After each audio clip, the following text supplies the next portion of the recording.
Rádio Grenal, o comentário de Luiz Carlos Reck. Amigos da Grenal, muito boa tarde.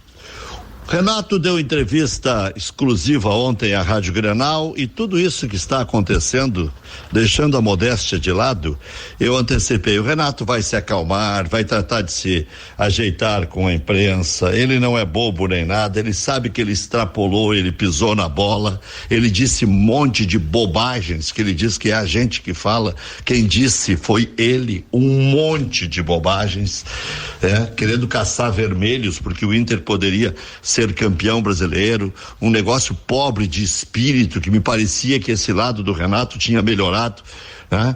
Muito aquém do que eu imaginava que ele pudesse apresentar. Tu tá perguntando isso porque é vermelhinho e não sei mais o que é. A verdade é que a derrota do Internacional, eu tenho batido bastante nessa tecla, deu um alívio para o Grêmio, mas um alívio substancial. O Grêmio, inclusive, conseguiu manter o Renato, porque senão ele iria para o Atlético Mineiro. Ele só não foi para o Atlético Mineiro porque pediu prazo para pensar até o dia 7. Ele mandou o gauchinho para lá, não foi para comer feijão tropeiro, né? Lá na Afonso Pena com a Tupi. Ele foi lá para acertar com o Atlético Mineiro. E aí resolveu fazer um charme e pedir até o dia 7, porque se o Inter perde o título e ele ganha o título, ele tem valorização, mas nem precisou ganhar o título. Isso eu disse também nas minhas redes sociais, disse aí na Rádio Grenal, aqui na Rádio Grenal, o Grêmio já garantiu o Renato. Com a derrota do Internacional, é certo que o Renato fica e independe do que vai conseguir contra o Palmeiras. Quem me ouviu sabe. Mas que bom que o Renato está mais calmo, vai respeitar a nossa profissãozinha, vai respeitar a nossa atividadezinha. Não é o valor que o cara recebe que caracteriza a importância do que se faz. Jornalista ganha 3, 4, 5, 10 mil, dependendo da competência de cada um. Tem uns que ganham 4 milhões, 5 milhões, apresentadores que ganham 3 milhões. Já está diminuindo isso, mas tem também os absurdos no jornalismo. E pagar 900 mil para o Renato é um absurdo, é um escárnio.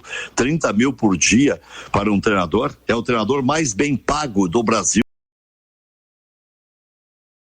Já acho que o torcedor se divide 50% para cada lado e vai ter que engolir, né? Vai ter que lançar jovens logo. Aliás, o Abel deu uma aula passando por aqui, né? Lançou Peglow, alguns até assodadamente diziam que ao lançar e tirar no mesmo jogo iria queimar o jogador. Não, ele é que comprometeu errando o pênalti contra o Boca, né?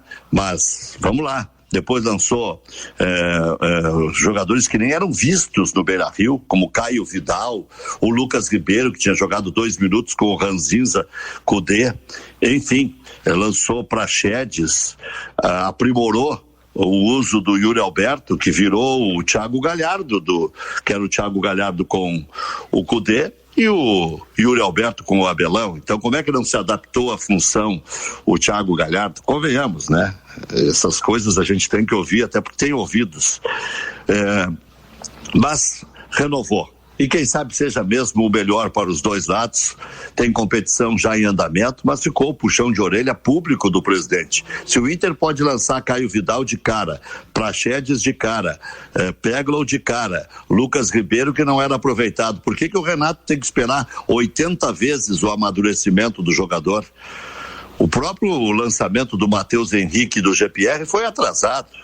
É que pouca gente diz, poucas pessoas falam isso, e por isso que eu me desgasto, mas eu sou pago e bem pago para me desgastar, não tem problema nenhum. Se é para babar ovo, eu largo a profissão. Mas foi muito boa a entrevista do Renato. A atitude do presidente me surpreende um pouco, não me surpreende tanto, né? Deu luz já outro dia nas redes oficiais do Grêmio, deu luz agora na entrevista, mas acabou cedendo e renovando, né? Então o Renato merece o perdão eterno, as glórias eternas, e todos os outros têm que comer na mão dele. Agora não é mais assim. Agora ele já fala até com educação a respeito do Amodeu. Antes eram os caras do lado de lá, como disse o Kahneman, né? Ou tem gente que complica o processo. E outra, né? Eu tenho batido e bastante nessa tecla. O Grêmio contrata não é pouco, o Grêmio contrata demais. O contratadorismo mudou de lado. O Inter se pelou e o Grêmio passou a torrar o dinheiro que arrecadou com os jovens. Tudo a pedido do Renato. Agora vai incluir em negociações aí jogadores como o Everton, como o David Braz, como o Vanderlei. Todos os jogadores pedidos pelo Renato, todos serão incluídos em trocas. Mas como é que o Grêmio não contratou artilheiros? Se contratou o Thurin, escolhido a dedo pelo Renato, o Pinares, o Luiz Fernando, que agora o Grêmio já tinha pago 1 milhão pelo primeiro empréstimo, vai pagar, segundo o Paulo Luz me falou, 500 mil pelo segundo empréstimo. Everton, Tardelli, Luciano, que agora foi goleador do campeonato no São Paulo e o Renato não conseguiu fazer jogar. Marinho, vice-artilheiro do campeonato pelo Santos, Renato não conseguiu fazer jogar. Arroio, Brocador, André, Michael Suel, Beto da Silva. O André era bom para incomodar vizinho, mas não incomodava as outras zagas, né? Então, o Grêmio nunca economizou com o Renato. Pelo contrário, deu tudo o que ele quis e mais um pouco. Agora puxou o freio. Chega de jogar dinheiro pela janela.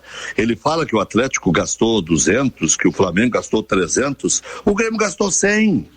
O Grêmio é o quarto, quinto time que mais investiu no campeonato, porque o Renato não gosta de usar os jovens. Usa em último caso.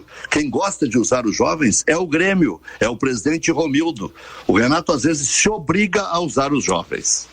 Mas eu estive em todas as conquistas do Grêmio de Copa do Brasil e quero o Hexa também.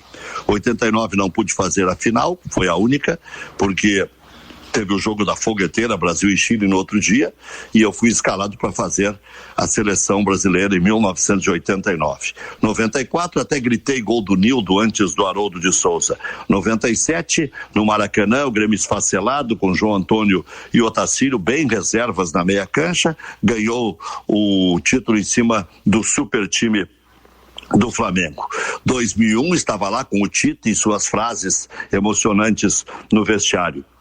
2016, já nos comentários, estava comentando o Grêmio ganhar do Atlético Mineiro.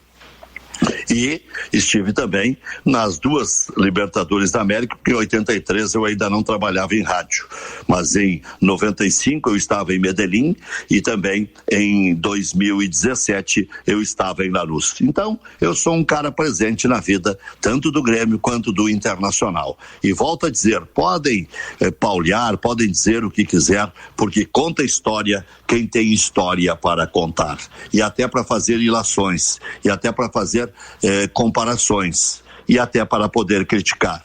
Não que não se possa criticar sem ter tamanho, porque todo mundo tem boca, né? E aí, tendo boca, pode falar, não tem problema nenhum. Agora, peso, orientação das coisas, significado das coisas, eu tenho um pouco de pretensão, sim. Ontem um cara me chamou de pretensioso. Eu não sou exibido colorido, não sou enfeitado, não sou mascarado, mas com o passar dos tempos eu pude medir o meu tamanho. E o gringo do Internacional, o senhor Miguel Ángel Ramírez, que não contrate a professora ou o professor de português do Cudê, porque com o Cudê também era muito enrolado e dava para entender pouco.